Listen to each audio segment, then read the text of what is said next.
Building Financial Foundations, Developing a Better Emotional Relationship with Your Money. Hello and welcome to Conversations with Friends. I am Bobtheorc. This is episode number 5, and today we are here with my friend Michael Barnes. And Michael I knew him back in college, and he's been at the bottom of the heap, and he's been on top of the world. And through learning from experience, he ended up finding himself helping other people with their money, and now he's been doing it professionally for some time now. And I've always thought that managing your money was just a matter of just don't spend money you don't have, but apparently it's a lot of the people who get in trouble with money have bad habits, and Mike specializes in helping people unlearn their bad habits and then learning good habits. So, Mike, why don't you tell us a little bit about this, then we'll talk about your journey, okay? Yeah, very good. By the way, thank you for the introduction. Oh, no problem. And again, at the same time, I've been honored to be your friend for over 25 years now. That's that's over half of our age. You know that, right? Well, Um, yeah, we've been putting up with each other for some time now, haven't we? is it putting up with each other or causing stuff together? Is the question on that one. We'll get Well, in. That's a whole different conversation. yeah, I don't. Um, Yeah, I don't want to get into anything too racy. I've got a not safe for work channel for all the weird stuff. Understood. But yeah, it's and what you said before about learning good habits, unlearning bad habits. Well, there's two sides to that. One is, yes, unlearning bad habits that we've made, but on the flip side of that, there's a lot of people that haven't actually been taught any of the good habits. Well, yeah, because you had to learn all that on your own, right? Yes, So, 100%. because I remember back in college, probably where you started your financial journey was we were having a conversation one day where you didn't have a lot of money, Hmm. and you were complaining about that, and you're sitting there smoking a cigarette. And I was like, "Hey, Mike, how much do you spend on cigarettes each month?" And you sat down, you did the math, and you're like, "Well, I go through this many packs a month. That's this much per year." You're like, "Holy crap!" And then you Exactly. dramatically cut down on your smoking because you Yes, I figured did. out that you're between cigarettes and beer, you're spending what, like $5,000-6,000 a year in college on vices, something like that. I would actually rather say 50% a month is a Okay. better, is a So better, so half your money each month went to your various vices. yes, it And that's did. like and that's living life with an anchor around your neck. You're not going anywhere. Exactly, and that anchor had a silver chain attached to it, so it was really hard to break. And that's one of the things that I deal with is, you know, somebody who recently graduated the second grade can do a budget. Right, It's right. it's basic math. 80% of type of any type of money management is behavior. Right, right. Change the behavior, you change your spending habits. And it's all based on what I like to call spending based on your values. What you value is what you spend your money on. Where your heart is where you spend your money on. Simple as that. And if you can tweak those, and I'm not saying whatsoever, don't have fun with money. I mean, you brought it up, the beer and cigarettes way back then. If I sat there and made a category for beer and made a category for cigarettes, and I stuck to that, guess what? You'd be okay. I would know where the money was going. And that is the number one thing. People wonder at the end of every month, where did my money go? Right. Here's a new question for people to ponder. What am I spending my money on? I don't want to wonder anymore where my money went. I want to know where I send it. Yeah, see see That's I that. see Yeah. I had it easy. My hobbies were like hiking in the woods, which is cheap. And so I never had any expensive habits. So I never really had to go through the same journey that you had to go through because you had to really become disciplined over the years. Uh, Whereas all of I sort of had the easy path because all of my hobbies are very inexpensive. So, Yeah, that's so, very true. so tell us a little about that because after college, you had a series of jobs and you ended up eventually working in the oil fields. And I remember at one point we were talking, and you were making really good money, but you still had a lot of these same problems. And When I hit the oil field, that particular time frame, I had already discovered where my issues were, but I'm trying to figure out a diplomatic way of saying this. Um, you it took you some time to work through and get rid of all of those issues yes, because you had a lot of external you had a lot of external factors that were yes, that's a very good way of yeah, putting you had a it. lot of external factors that were draining you. And one of the things that I found in my life is that I don't really spend any money on luxury because I just don't care.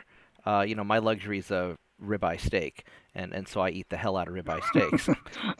But I had to agree with that. yeah, So but but I find that but external factors drains on your business or drains, from friends or just, helping people out or just it's very easy to become overwhelmed by all the external factors in your life, even if you yes, yourself are disciplined. yes, And and I want to bring up something else that I've found out with a lot of my clients, and that is, and I gotta slam social media on this, but just to a point. Um, when anyone posts anything on social media, people need to understand that's just a snapshot yeah. of their life. There's no uh, back, I guess, backstage context. The best way to put that. Um, they don't know the struggle. Everyone else doesn't know the struggle what those people did to get to that trip to Miami, to get that trip to hiking in the woods, like you were talking about earlier. Well, and a You know, lot of I was actually talking with some of our gamer friends hmm last night, and Maddie was talking about how he knows this one girl who will spend a huge amount of money just on expensive restaurants, even if she doesn't like them that much, just so she can take pictures and post on Instagram that she's doing, living this big life. hmm And it's all an illusion. The reality is her life sucks, and she's just creating this facade on social media.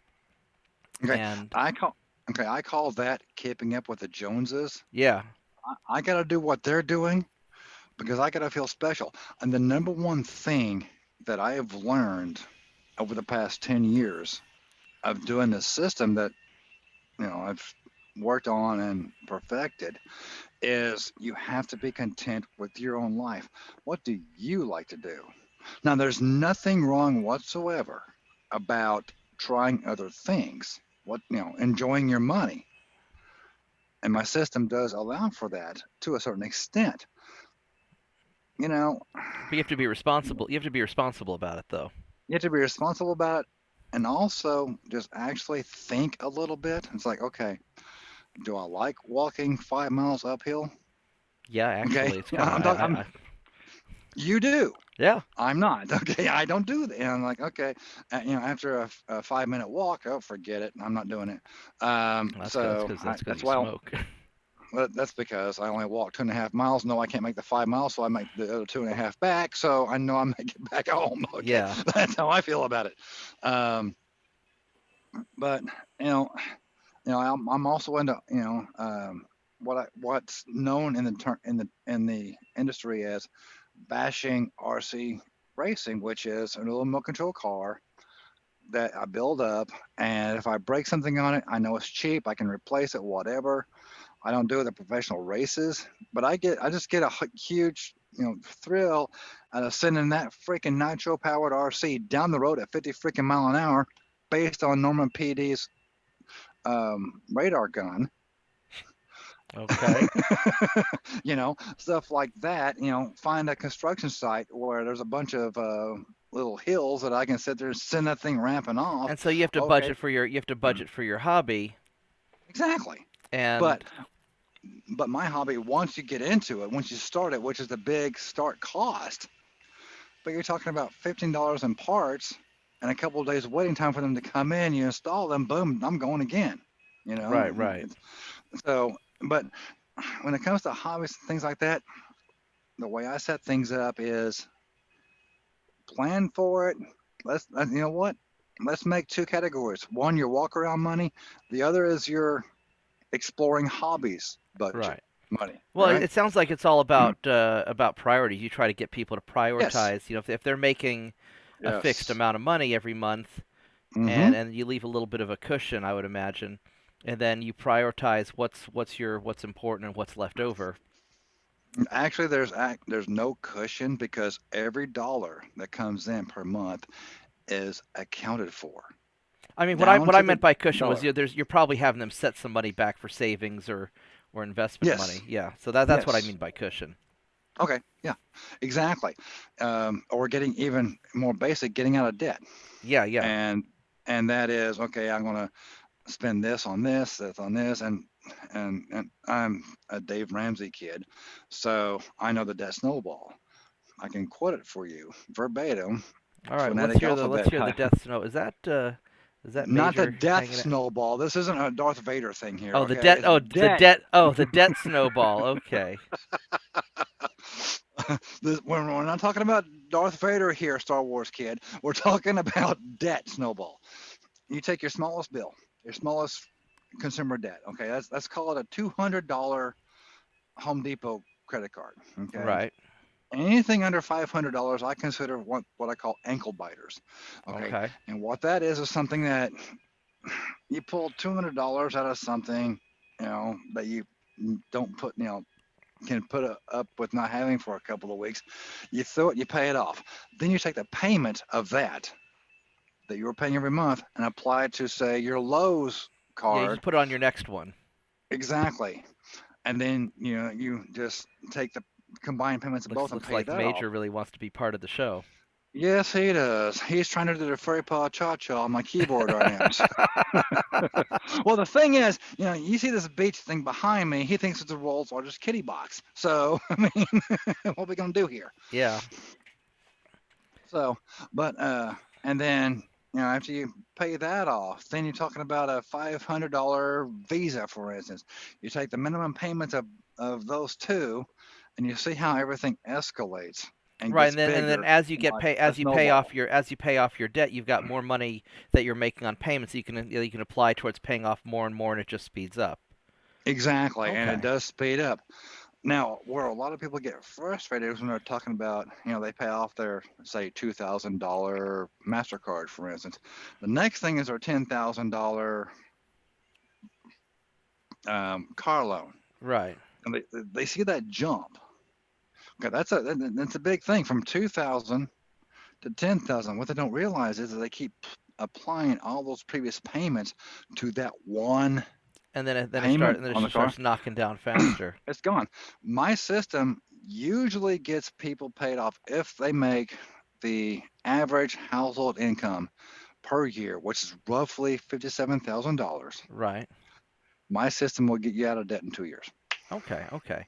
So and you're mostly focusing on people who have a regular job and are making regular Yeah, money, right? I'm Yeah. talking about the trades, HVAC, plumbers, electricians, things like that. Because I did the math, I would say 2 months, maybe 3 months ago, and the average working hours, 40 hours a week, not including overtime, not including vacation pay, not including holiday pay.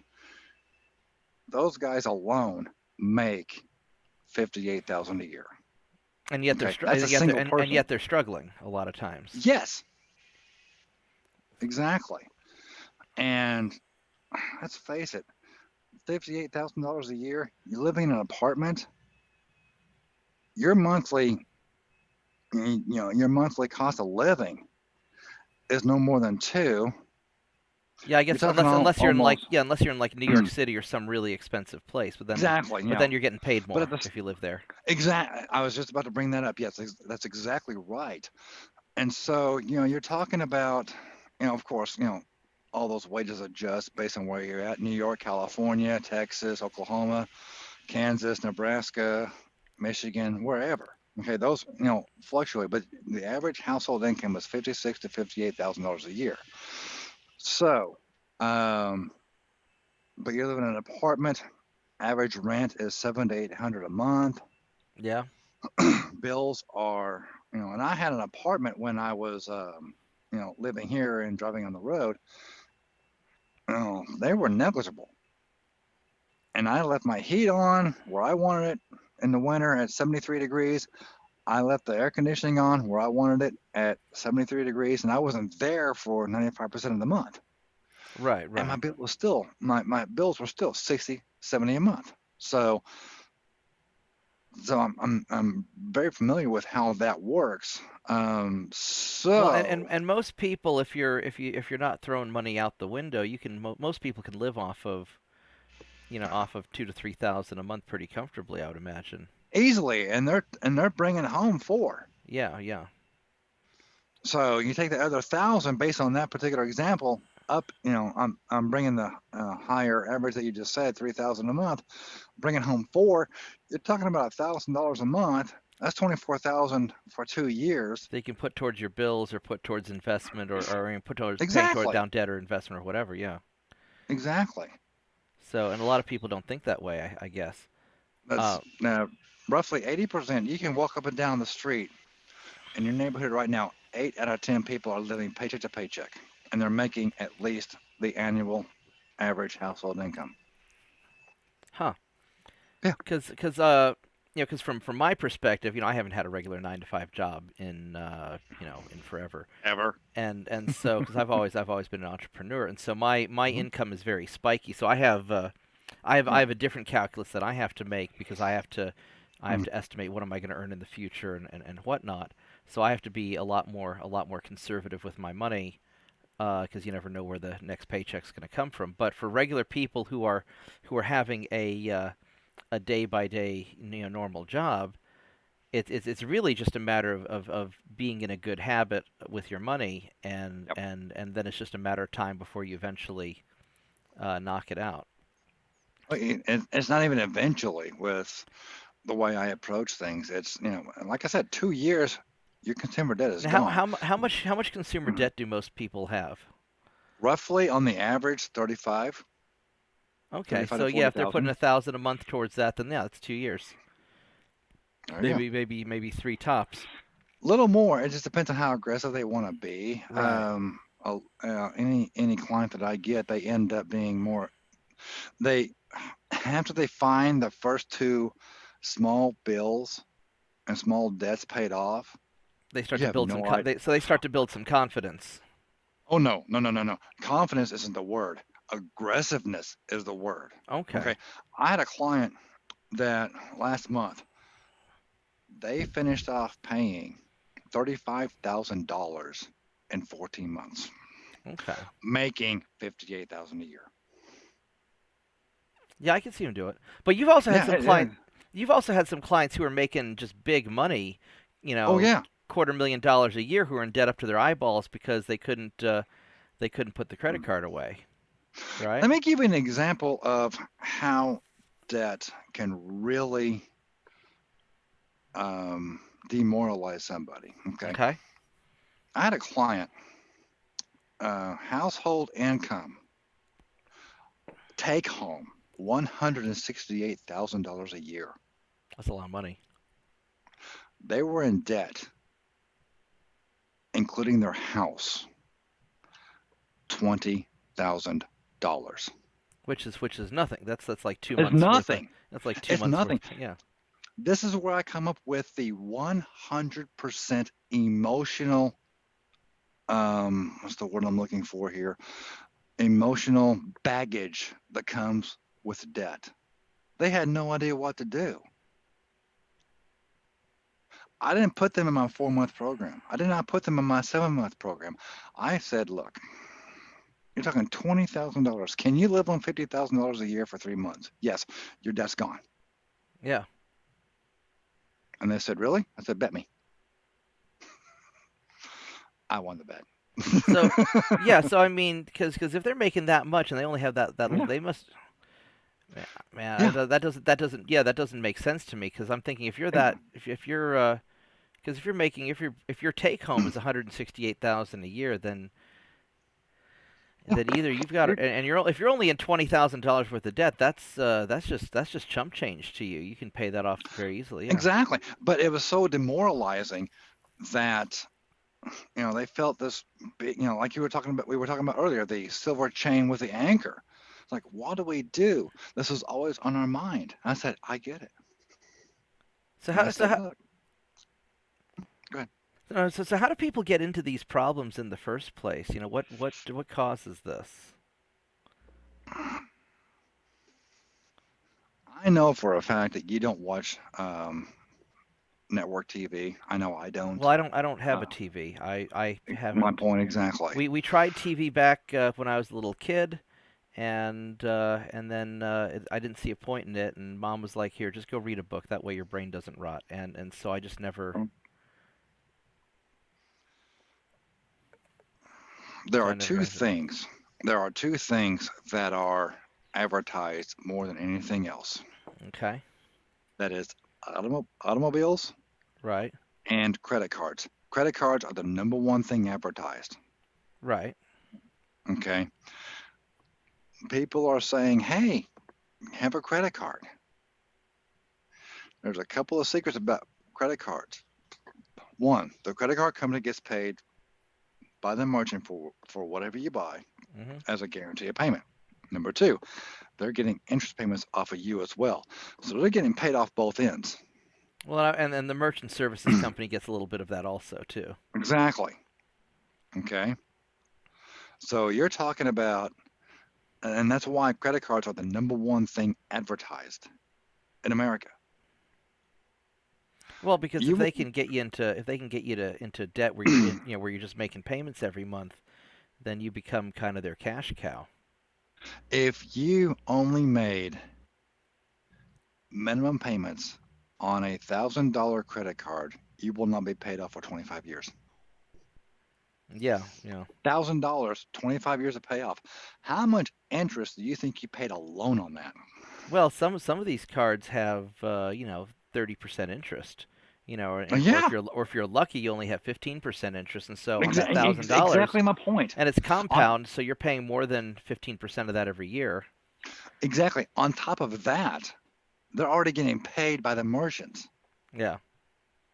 as a guarantee payment. They hold like 5%, I think it is. I don't know. I mean, so when I'm running a card through my business, I think Square dings me for somewhere between 2.5% and 3%. Okay, But so what I think happens is that of that fee that Square takes, I think they give then maybe like 5% or some portion of that fee to the credit card company. So I think most of where they make their money is on the interest. But that's true.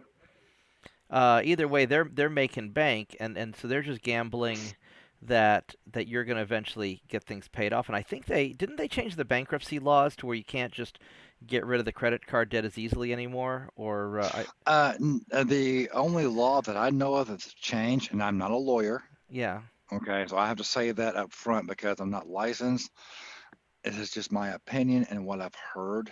Hmm. Um, it went from a 7 year window where you can't declare to a 10 year. And I And I think that was back and roughly I 15 years ago. and I think that some places make you go through financial counseling if you declare bankruptcy Yes, or something like that. yes, that's true. So, um, but I mean, my situation's always been a little bit different because I don't have a lot of personal debt. Most of my debt's Hmm. business debt, and I'll deal with like with my vendors. They'll give me net terms when I buy something because Hmm. they know that there's some delay before I get paid, and there's usually no Okay. interest attached to that. So that's totally different than what you're talking about with the I consumer wish debt. I wish to kind of shed a light on that just a little bit here. Okay. What kind of business are you in? Well, I have a lot of different businesses, but Right. Which mostly one? technology type projects. Like computer store, Yeah, things of yeah, that no, nature? I've got Okay. my computer store, I've got software, and I've got I do a bunch of Okay. different things. The reason I don't pick on people, especially in the computer building industry or computer service industry, is because with a net 10, especially the net 10, the question I'm going to hit you back with is, do you pay per phone call on your phone. No, no, I have a Okay, yearly unlimited exactly. everything plan. Yeah. Exactly. Okay, that business is evolving. Okay, that's why a lot of computer stores don't have video cards in stock. They Well, don't have there's a supply process. problem with a lot of that stuff too. Well, not only that, it's always changing. Yeah, it is. Yeah, stuff It is. depreciates It's really always fast. evolved. Exactly. So why are you going to have 15 video cards in your shop, for example, when in 6 months they're obsolete and the new and bigger thing is out? And so this is So why what? you focus on this is why you focus more on people, just the regular, Yes. working Hmm. professionals, and you told me something that you also specialize in, that you're going to start specializing in recently divorced people, Yes. because you had a little bit of experience dealing with that yourself, over the Okay. years. That's That self-peddling. was a low blow. I'm sorry. That was a low blow. I couldn't resist. I could. All right. All right. I'm a Okay. bad Oh, person. all right. Full blown. Full disclosure. What is your nickname for me? I call you Gibbs because There we you've been go. divorced as many times as Gibbs has. But Okay. Yeah, you're right. Okay. I've been there. I'm an old hat at this point. I get that. But yeah, and I remember, especially after my second divorce, um, you know, um, you know, I want to equate this a little bit to gamer terminology, the avatar, okay, but I want to give a verbal description versus a picture. okay, Um, Guy, we're gonna call him Kevin. I know, not a big gamer name, but his name's Kevin. all Okay, right, he's 35, just finished his divorce proceeding. No kids involved in the marriage, but he's still at a loss of where to start after everything has happened. He's in the trades business. In this particular case, he's heating and air conditioning. He makes the national average, but the thing is, he's dealing with a feeling of loss because there was at one time someone in his life to bounce ideas off of, but now that's not it. He's got to figure it out for himself. He goes down to the bar a couple of times a month, not for the ability to consume, it's just to find like minded people right. to talk to and discuss his problems, trying to find someone in his situation and get ideas where to go next. And, he himself and his ex-wife did file for bankruptcy before, so the marital debts didn't come to haunt one or the other. It was kind of a mutual thing at this point. But Do he a lot of divorcing couples with debt file bankruptcy before they get a divorce, or Yes, yes, roughly 60%. okay, huh? I didn't know Um, that. well, the reason is okay. One, let's say one ex-spouse or the other files bankruptcy, all of a sudden, They're unless going to go after the other one. they're going to go to the other one, So and you file for bankruptcy first. That way, both can leave on a clean slate. That makes exactly, sense. exactly. So that way, you know what, it was her problem, but we filed before then, so leave us, we're good to Leave us go. alone. Yeah, Exactly. Now, I'm not saying I advocate that. but that's just the reality of the world. It's a reality of the world, exactly. Yeah. Uh, you know, but at the same time, both his ex-wife and especially him, because he's my avatar, he's my client, he's got a feeling of complete failure, both in the marriage and the bankruptcy. Now, and even after the bankruptcy, he has a nagging feeling of needing some type of savings, but has no idea how to go about doing it. Well, and if he's depressed, a lot of times when people are depressed, that's when they get into bad spending habits and rack up their debt. It's called shopping therapy. Okay. Okay. I mean, it could be Walmart. It could be, you know, pick your local grocery store, buying all the fancy food because hey, they can now. But then that's not obviously healthy. Now, obviously, I'm a big advocate of eating well, but I don't go in excess with it, and the reason is, I got other bills and other priorities. Again, we're going back to the value system. Right. Right. Right. People spend what they value on. So Simple as that. really, when you're working with these people, you're not just trying to help them get their financial situation sorted out, but you have to kind of you're really just helping them get back into the right frame of mind. Uh, You want to hear another staggering statistic? okay. 80% of financial coaching is life coaching. Yeah, I bet it is. 80% of life coaching is financial coaching. So that wouldn't surprise No. me. Yeah, Yeah, that's very true. because the majority I know that I've had friends who were on who made pretty good money, Hmm. and they were always they'd I had this one friend who made pretty good money, uh, compared to her living expenses, and she'd work out a very detailed budget and then completely ignore the fact that because she was depressed she would just go spend up, and so yeah, she'd get right into the same problems that you're talking about, Hmm. and and so you have to tackle both problems at the same time, otherwise you're not going to be successful, it sounds like. That's very true. Um, and the big thing is we're going back to the value system and again the shopping therapy that she was talking about. But I also want to cover another very basic example Okay. of okay, people fear the word budget. Okay. They think, oh my God, this is a bad thing. Budgets control my money. We can't have that. Here's the flip side of that, and that is you control the budget. Right. Okay. A budget is nothing more than a contract between you and your money. 100%.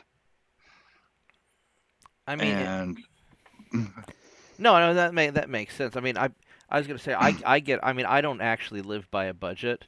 My trick has always been I live so vastly below my means that I just yeah. don't have to worry about it. Um, but but most people, uh, I would think that most people try to live as close to their means as possible because they want the luxury. Okay.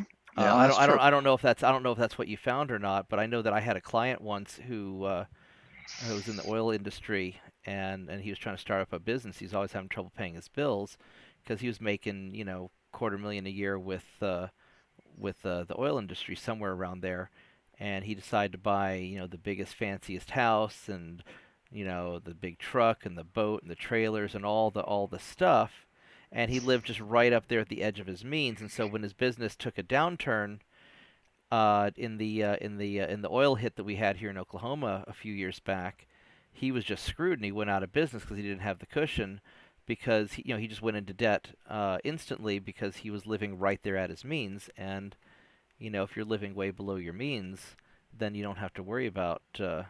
Most of why I'm doing okay in COVID is that I've always lived so below my means that Yeah. tightening my belt with COVID, only making half as much as I used to make, or losing a bunch of clients, it doesn't affect me that much. I can ride it out, I Exa- think.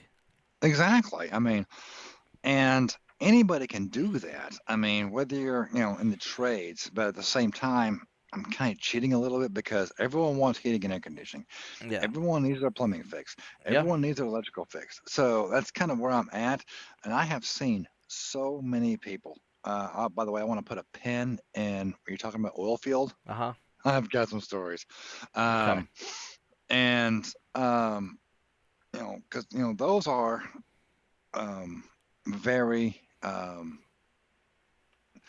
very essential jobs, I guess you would put it in COVID terms. People are going to need that all the time. Oh yeah. Yeah. Trash collection is the same thing. I mean, and I'm not talking about people with bachelor's degrees either here. Now I want to talk about the oil field a minute, and I'm going to be honest with you. I may upset couple of people, and you already kicked the door in on that particular phrase. Um, and the oil field's booming. I was taking home $3,000 every 2 weeks. Yeah. No, I remember that you were living it big. Yeah. Yes, and it was getting spent very big too. Yeah, cause you got all the because you were living at large back then. That was a while back though. Uh, Oh, it wasn't only 2 years ago. was that? I Yeah. thought you did oil work before that also. No, No, was it? I did Oh, not. okay. I started in 2017 Oh, okay. with Sandbox. I'm trying not to upset someone who may see this Well, yeah, video. yeah. Let's avoid the details because there's because Yeah. you have somebody in your life who would get upset probably. Extenuating circumstances, we'll Yeah, say that. yeah. You had some Okay. extenuating circumstances that were Yeah. expensive. So, Um, but yeah, I mean, and that actually, I mean, and I'll be honest, I'll throw it here in the video right now, free for anyone to see. That contributed to the uh, recent drinking problem that I overcame. well, I couldn't, because I could not see why we're taking home 6 grand a month and it was just all just and evaporating. it's gone. Yeah. Okay, and there was some other things as well. I sold some land for over 39,000. I had a workers' comp settlement for another So what? So what? So what? So 6,000. what you're really saying is that it has to be. I mean, if you are married, it has to be a team effort. It Because I has know to that that be. was Yes. I know that that was a factor in your recent extenuating circumstance that you're making a lot of money from the oil field and from your financial stuff, and it was just evaporating Exactly. while I you're mean, out of town. Yeah. yeah. I So mean, yeah. no, it definitely has to be. Most things in life have to be a team effort. If you're married or if you're in business with somebody and you guys aren't on the same page, it's gonna really cause trouble. It is. I So mean, um, there's a guy on Facebook that he actually gave some wisdom, and he's a funny guy. Okay, and he's an amateur comedian. His name is Zach Reisling. okay, yeah, I Um, don't know him. yeah, you need to look him up. He's pretty freaking funny. He's got a lot of Southern anecdotes that apply to real life common sense situations. But he said in one of his videos that his grandpa once said, a marriage is like two ox pulling a cart. Okay, if both oxes are sitting there huffing and going up the hill all the time, the cart's going to get up the hill, right? Right, right. If there's two ox attached to the cart, one's just laying there, the other ox is going and going and going. Car's gonna go around in circles, won't it? He'll go in circles or just not get anywhere. Yeah, yeah. So, and so and he equated that to marriage, and I would say for the first time in 2 months, instead of giggling and laughing at a video, I'm sitting there just taking notes because that man was Yeah, right, yeah. 100%. Well, Okay, and a lot of times with marriage, I think that it doesn't matter where the husband and wife want to go. They just have to both be wanting to go in the same direction, and they'll get there. And 100%. so, Yes. um, well, and so do you ever work with married couples, or do you stick to people who are single? 95% of the time I offered to say, hey, you want the spouse to jump in on this? They don't. Okay, I mean, I've offered it. The other 5%, it didn't turn out so well. okay. Now, And good. no, so are you mostly working with the men? Or are you mostly working with the women, or mix of both? One of my mentors, Scott Matterer, I hope I pronounced his last name right. If not, sorry, dude. Um, um, so, his avatar, and like I said, mine is recently divorced, men 30 to 45, Right. in the trades who want to retire at 65 as a millionaire. Okay, and that is with that with that That's particular age doable. group, it's easily doable. You get aggressive with it, you'll retire multimillionaire, no Right, problem. right. Um, now, remind me, I want to put a pin in that particular phrase. Just I want to Okay. come back to it in a Okay. second. Um, and what he told me, I would say I had a one-on-one with him like 3 weeks ago. If I'm wrong, again, sorry, Scott. Um, Major just really yeah. wants to be part of this Oh conversation, boy, doesn't does he? he. Um, let's get through this, then we'll Yeah. describe him, then we'll go to the pen. Okay. Um, he said, my avatar is this, and I keep getting this. 65% of his clients are out of his what we call avatar. Right. They're through a different demographic. Uh, Psychographic would be a better term. Okay, okay. Um, okay. Mark's brought up Major a couple of times.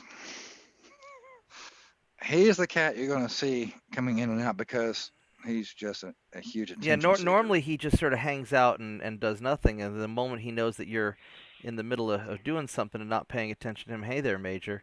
He just wants to be There he is. part. He just Yep. wants to be part of the action. Oh boy, does he. So I that watch some Scott Adams sometimes, and his cat will just zip back and forth and cause trouble in the middle of his. okay. So he's back on the bed now, so everyone's happy. All right. Um, so and when it comes, oh, what was that pen that we were talking about a second ago? You said something. I wanted to put a pin in it. Oh man. Uh, Here we go. I got distracted by your cat, man. It's, We're talking about oil field. We're talking about divorce. We're talking about your avatar, oil, or your oil field. Yeah, oil field people. oil field.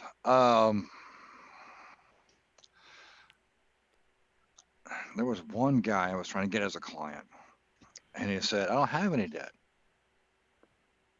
I kind of looked at him strange. He said, "Nope, no student loan. I don't take personal credit cards. I don't take any personal loans. I don't pick up those." I said, "That's debt." Well, if it's not paid off, yeah, And what I've learned about the oil field is, it's as you mentioned earlier, it's way up there or you're done. yeah, The best piece of advice I got was when I first started in the oil field with Sandbox Logistics during their orientation, and they said, and I quote, "Once you're making less than $200 a day, get out of it because it's kind of like a clock. Okay, you have your 12 here, your 6 here, 9, 3. right, Right now we're at 6. Eventually, and it always happens here, especially in Oklahoma, it's going to go start doing this. right, At 12, you're probably making $500 to $600 a day. right, right. And then, yeah, I had to switch hands because my hand doesn't bend that way. You know, it'll come back down to once it hits 3, get out Yeah, yeah. because everyone else, when it hits 4, is looking for another job. And So so you want to be ahead you of the get out curve. sooner, and I guess a lot of people in the oil industry, especially in the logistics side of it that you were doing, Yep. they can cross to other industries, Hmm. heavy equipment operating and other things. So Yes. now, dude, and I guess a lot of the oil field people they don't plan for the boom or bust stuff. Does that get them in trouble or? Oh, huge trouble. Roughly, I looked this up 3 weeks ago just because of out of curiosity. Um, 60% of the bankruptcies Hmm. over the past 12 months were people in the oil field who counted on it staying around for 5 or more years, Right, right. and it didn't. I was in and out in 2.5 years.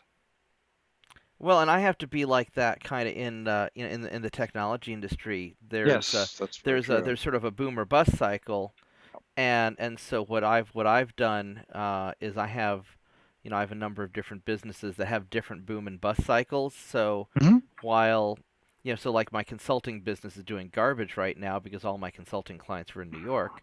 Uh, the retail, some of the retail computer stuff that I do is doing okay because everybody needs more stuff. So from my strategy, I've always had the strategy of diversify your income streams. That way, you've always got at least something to rely on, and then live a modest enough lifestyle that you can live off of only one of your income streams, and any of the other income streams are just bonus. But So you're talking about living on a quarter of your returns. yeah, basically, yeah, I live off of maybe Okay, about a quarter of what I earn, exactly. and then the I rest mean, is just investment. and any investment professional, when you get to retirement age, will tell you if you live on a quarter of what you get in returns, Hmm. your investments will always increase Right. no matter what. Okay, I've got three investments right now that have been going strong for the past 75 years at 10% average per year. That's a really good return. It's a great return. Yeah. And as a matter of Especially if fact, inflation's last only about year, 4 or 5%. exactly. Now you see where if I only do 4%, You're breaking even.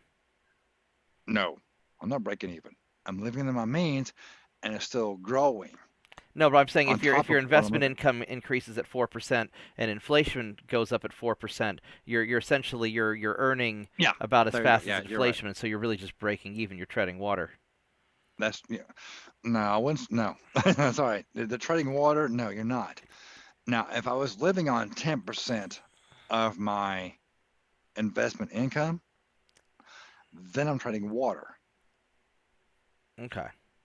And the reason I say that is because right now I'm not living on any of it because it's all stuck in various IRAs. I can't touch them until I'm one of them at 60, the other three at 65, Right. And we and could I'm pro 48, so I can't touch it right and now. we So could it's we could probably do a whole separate video on investment strategies because you and I have no, we vastly can't. different opinions on investment Oh, strategies. okay, okay. I see where you're going with that. Yeah, but I can't give Yeah, information you can't. on Yeah, you can't right. give. Yeah, you're not qualified to give investment advice necessarily. No, that's why I have a professional for it. Right. Right. Um, but I know what you're trying to do. I know how I'm doing it. We can discuss that part.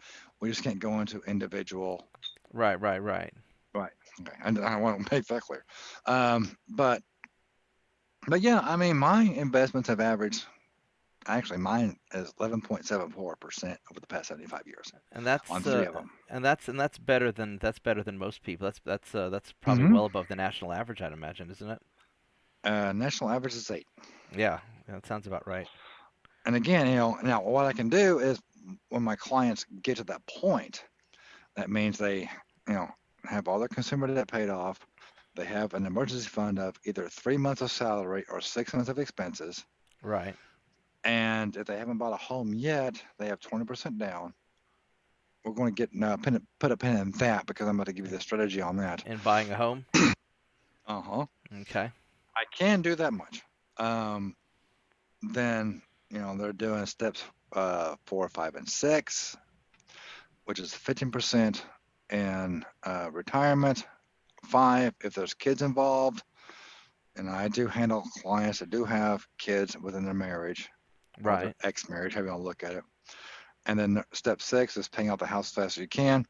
I'm going to pull that pen out right now and tell you how somebody with a 0 credit score can get a mortgage. Okay. I'm curious of it because I've never. I mean, I've had.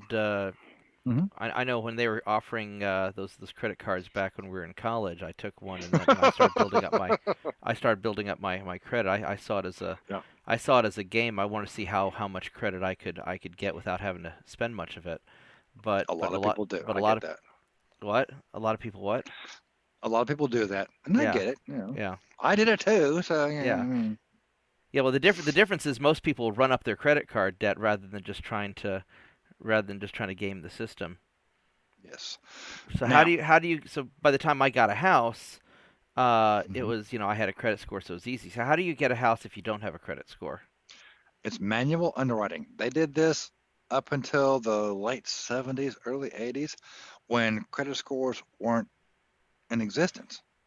Now how does that work? Because I think because my grandfather was a banker and he would talk about, he was the guy who would make the decision whether you got a loan or not back in his bank. They Hmm? called it the Meldever check. And so if he thought you were good for it, the bank would give you a loan because he Yes, was a good judge of people. that's Uh, that's but I thought that's but I thought they don't do that anymore. most don't because you have somebody sitting behind a computer. They pull up your credit score. They see an 850. Give them, give them a mortgage. They see a credit score of either 0 or indeterminable. They say no, we don't know. Here is the one common fact Okay, that people don't realize when it comes to their credit score. If you don't have a credit score, what do you not have? you don't have debt. There you go. What does that mean you have? I'd imagine it means you have assets. You have money. Yeah. Okay. Back in the 70s, well, up until the late 70s, early 80s, it was called manual underwriting. And Okay. there are mortgage companies that still do this. Churchill Mortgage is one of them. I don't know any of the others. That's just the one I'm familiar with. Okay. Okay. Um, what they'll do is send a VOA, which is a verification of account, Okay. that asks two questions. One, do you have an emergency fund of 3 months of salary or 6 months of expenses? Okay. Two, verifies that you have a freaking account. And Okay. if you've got enough of a safety net, then and you have no debt, they assume at that point that you're a reasonably intelligent person with your money, and so you're a good risk. Okay. Then what gets sent to any, if you're a business owner, they want 2 years of tax returns. Right. Makes Right. sense, Yeah. right? That's what I usually have to Or do. see, or if you're like the crowd that I go after in the trades, you're W-2'd, things like that, they're going to Right. send to your human resources department what's called a VOE, verification of employment. And then Yes, what about contract tradesmen who are 1099? Do you ever deal with those yes, guys? and back to the same thing that me And and then you have to they do. so if they're 1099, they have to show the 2 years of taxes, right? Okay. Yes, Yeah. okay, and if all that checks out, whatever the interest rate is for that day, lock it in. And my suggestion is get a 15-year fixed rate mortgage. A lot of people think that's double the mortgage payment, and no, it's not. Well, you'll pay less over time because over the life of Exactly. your mortgage because you're paying it off faster. Exactly. And most people in my program pay off their house 5 to 7 years. Okay. So let's take this 35-year-old guy named Kevin, for example. Okay. He gets in my program. 2 years later, he's 37 years old, no consumer debt, none. Another 15 months, roughly, depending on how aggressive he wants to get, that emergency fund I was talking about. Done. It's there. He's got Yeah. his safety net. Yeah. Then let's say he doesn't have a um, a house. He's in a two bedroom apartment. Okay, well let's go. Saves an additional 20%, which gets you out of PMI. Yeah. Yeah. Because the mortgage insurance, when I bought my house, Mm-hmm. I had to get mortgage insurance, and it sucked because that's just throwing away Yep. an extra $100 a month. $75 per 100,000 borrowed is what the current rate is. Is it? Oh, that's okay. Yes. So you have a $150,000 house, you're throwing away 150 a month, Yeah, that's a lot. Yeah. as I, it is. That 20% down gets rid of that. Now there's programs out there, VA loans, FHA loans, which are the two most expensive loans you can get because of what you said earlier about borrowing over time, because they're going to put you in a 30-year, yeah, it's a fixed rate, but it's still 30 years versus 15. right. Right. And your amortization table, I hope I pronounced that right. Amortiz. Yeah. Exactly. Okay, so that's Because you're you're throwing it amortizing away. amortization table. There you, There we go. thank you. I And I'm the had to broadcaster here. I can't pronounce it. I had to channel my grandfather there for a minute. Exactly. So, and then you're talking about a 15-year, which gives you two cushions. One, hey, I had a good month. Let's throw some extra on the principal. Yeah. Or two, hey, I got enough for the minimum payment, which includes escrow, which is obviously um, homeowners insurance and your taxes. You still got that covered, so you're good. But usually people in my program pay off their 15-year mortgage in 5 to 7 years. Okay, that's not bad. No, it's not. And then, now, oh, I remember the other pin. Okay. How are they going to be a millionaire? Oh yeah, yeah. We like that. We Yeah, all want to be a millionaire. exactly. Here is the definition of millionaire. Having a It's million not bucks in the making, bank. no, Okay. having $1 million net worth. Okay. Now, how do you get net worth? Amount owned minus amount borrowed. Yeah. You don't owe anybody? Somebody can be worth $1 million, Yeah, as I say but they most of the quote unquote millionaires that I know um, owe an awful lot, and are probably no exactly, richer than that tradesman you're helping out when you exactly, look at it on a balance sheet. exactly. So I'm going to sit here and show a guy who makes 55,000 a year at 35 years of age, and I got another point on that one too, to be a multimillionaire by 65 years. I've got, he's got, and I've got 30 years to show him how to do it. Yeah. I'm going to say a phrase that's probably going to upset some people. Hold my beer. I got this. Okay. All right. Let's go back to If I had a that. dollar for Okay. every time I held your beer. You would you would be a millionaire. Um, Right. anyway, um, so yeah, let's say you have a $250,000 house, and in Oklahoma, that's a nice freaking Oh yeah, house. yeah, yeah. Okay, $750,000 in your retirement accounts.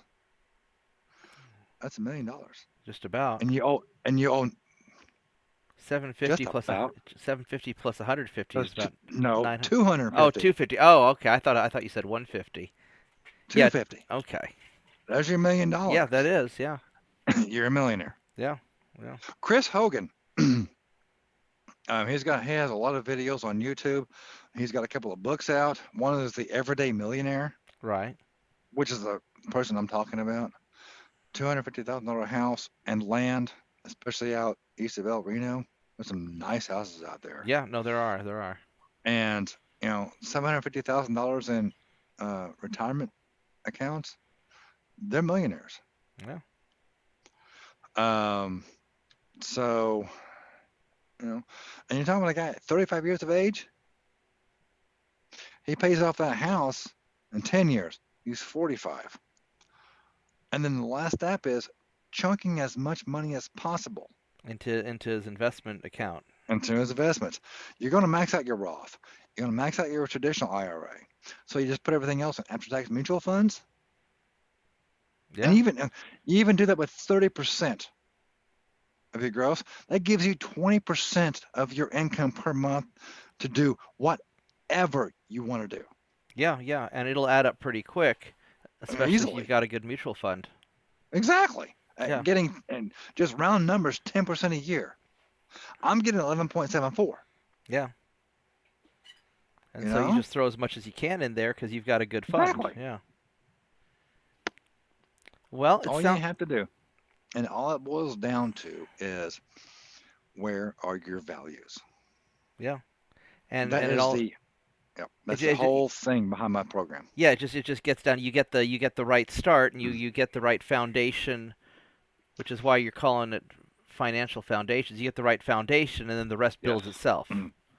Okay. Yeah. If I can get into my um, program real quick Yeah, here. yeah, yeah. We got Um, some time the left. first the first thing is a 30-minute survey session. You have to survey your land to where to where you want to build your house, right? Right. Because if it's not a solid foundation, what's going to happen to your house? Well, and you also want to know where your borders are and where you want to be able to. Without a good survey, you're not going to make a good plan. Exactly. Next is the foundation framework session, and that is a 2-hour deep dive. Here we go. No holds barred, but no judgment either. Right. Okay. Because I'm going to quote Dave Ramsey on this. I've done stupid with zeros on the end, and you've seen it. Yeah, yeah. You've done a lot of stupid. I've been there for. I hope some of that stupid has some statute of limitations. Otherwise, we're in some trouble. But we don't talk about that here. No, No, no, we don't. you. What I like about what you're doing, and I'd said this to you, years ago when Anytime. you're Yeah. starting this up, is that you have made not to diss on you too much, Mike. You're my bud, No. and we'll grill some Hmm. steaks soon. But you have made just about every financial mistake there is to make back in the day, Hmm. and it didn't crush you, and you learned from it, Yes. and so you understand how people get into these messes, and how Yeah. 100%. and you had to drag yourself out of these messes despite three divorces. Um, And so Okay, that's a dig. I know I couldn't resist. I get it.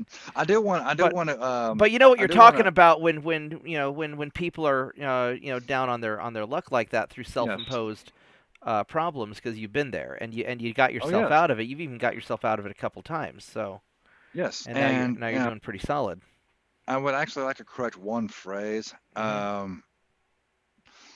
I think a couple of times me and you caused those issues. Well, you know. We're not okay. That's an Indian bacon with Bob thing. I get that. Yeah, Okay. yeah. We'll do a casual video on all the bullshit we Of course. caused in college. I don't know how much of that I want to get into on this, but no, but no. You definitely over the years that I've known you, you definitely Yeah. have made a lot of mistakes. You learned from those mistakes, and you paid your dues, as my grandmother would call Yes. it. You know, Exactly. and you sort of earned your way out of Yeah. those messes. And again, okay, I am kind of a Dave Ramsey guy, but I also understand other ways to do. I can help people get an 850 credit score. Yeah.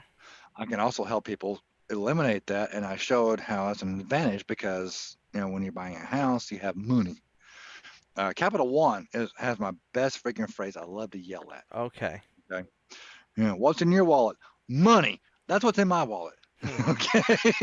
um, and so it's again, it just goes down to your values. What do you value?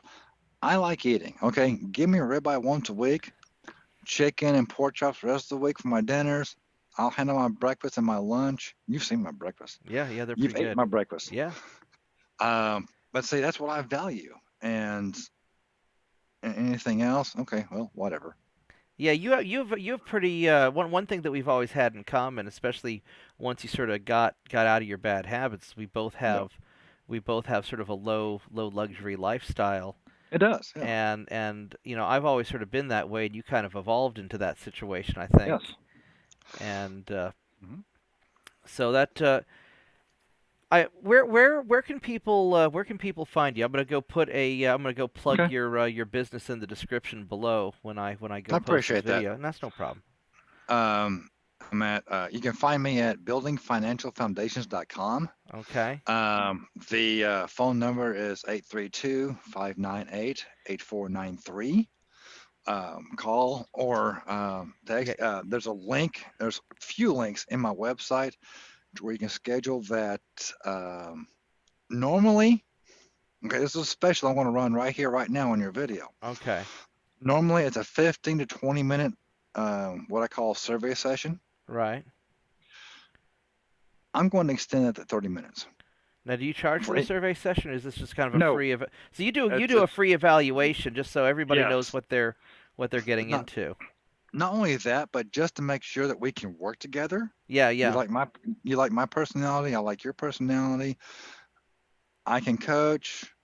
You're coachable, and then if all those factors are met, watch out. I will show you how to be a millionaire. Yeah. Well, and you're well on your way. You're well on your way yourself now that you've sort of Oh yeah. solved a lot of your problems too. So, Yep. all right. Well, tell you what, let's go wrap this up and do a little closing Mm. statement, and then we'll talk privately afterwards about that next ribeye we're gonna grill. Okay. So, I want to thank everybody for watching. I hope you liked the video. And you should go ahead and subscribe to the channel, share it with your friends, leave a comment below. And if you have any questions for Mike, I'll make sure that he gets those comments as well, or I'll provide his information so you can go contact him directly.